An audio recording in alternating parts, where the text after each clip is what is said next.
तो मेहरू उस घर वापस नहीं जाएगी। मांग लेगा माफी तो उसको मांग। अली, तो तुम्हें क्या लगता है ऐसी सीधी और शरीफ को नहीं रखिएगा कि मैं जाऊंगा। हमें रिश्ता तोड़ कर आऊं उनके नाम पे बैठी हुई है। कल या तो बात कीजिए शादी की।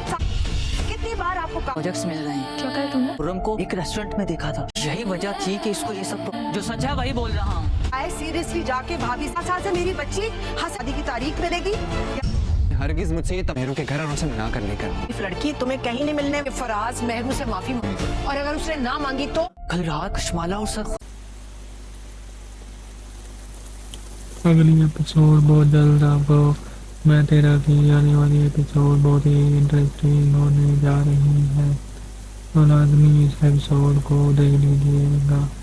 इस ड्रामे की लास्ट एपिसोड बहुत जल्द हो ही जाएगी, तो लाजमी इस एपिसोड को लाजमी देख लीजिएगा।